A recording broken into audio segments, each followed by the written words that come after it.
রাত তখন প্রায় ১টা। বাইরে টিপটিপ বৃষ্টি পড়ছে। শহরের সব আলো নিভে গেলেও একটা ছোট্ট ঘরের জানালার পাশে এখনো জেগে বসে আছে রুদ্র। হাতে পুরনো একটা ডায়েরি আর চোখে হাজারটা না বলা কষ্ট। ডায়েরির প্রথম পাতায় বড় করে লেখা, মেহের, তুই ছিলি আমার জীবনের সবচেয়ে সুন্দর ভুল। রুদ্র আর মেহেরের পরিচয় হয়েছিল কলেজে। প্রথম দিনেই মেয়েটার হাসি দেখে রুদ্র থেমে গিয়েছিল। মনে হয়েছিল এত সুন্দর হাসি হয়তো মানুষকে বাঁচিয়ে রাখার জন্যই সৃষ্টি হয়েছে। ধীরে ধীরে বন্ধুত্ব, তারপর ভালোবাসা। প্রতিদিন ক্লাস শেষে দুজনে একসাথে বাড়ি ফিরত। বৃষ্টির দিনে একটা ছাতার নিচে হাঁটা, রাস্তার পাশের চায়ের দোকানে বসে চা খাওয়া, রাত জেগে ফোনে কথা বলা, সবকিছু যেন সিনেমার মতো ছিল। মেহের একদিন রুদ্রকে বলেছিল, যেদিন তুই আমাকে ছেড়ে চলে যাবি সেদিন আমি বাঁচব না। রুদ্র হেসে বলেছিল, পাগলি, আমি তোকে ছেড়ে কোথাও যাব না। কিন্তু মানুষ যা ভাবে, জীবন কখনো তা হতে দেয় না।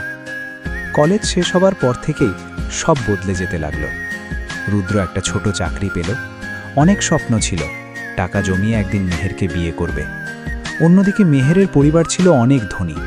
তারা কখনোই চায়নি একটা সাধারণ ছেলের সাথে মেয়ের সম্পর্ক হোক।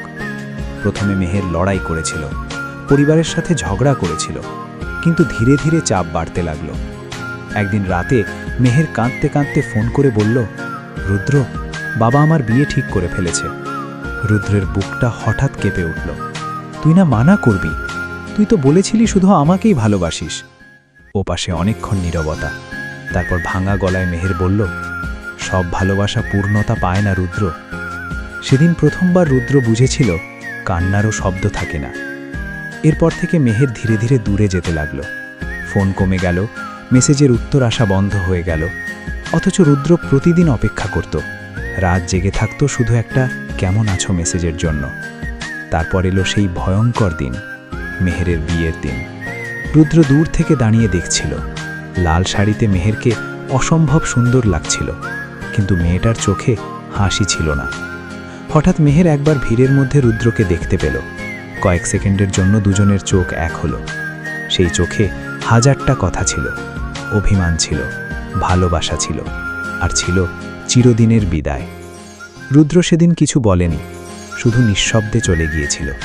কারণ সে বুঝে গিয়েছিল কিছু মানুষকে খুব ভালোবাসলেও নিজের করে পাওয়া যায় না। বিয়ের পর মেহের আর কখনো যোগাযোগ করেনি, কিন্তু রুদ্র আজও পারেনি ভুলতে।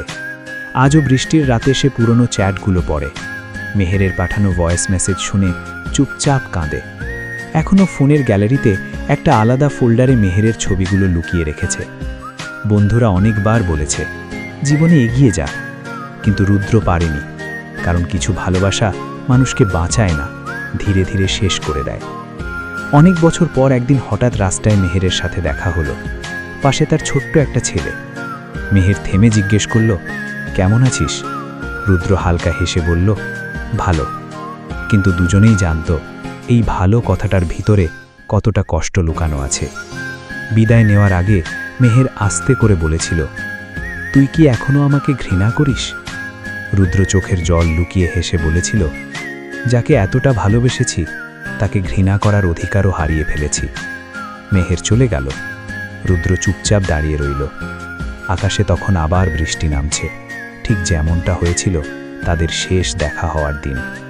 আর রুদ্র মনে মনে শুধু একটা কথাই বলছিল, কিছু মানুষ জীবনে আসে শুধু স্মৃতি হয়ে থাকার জন্য।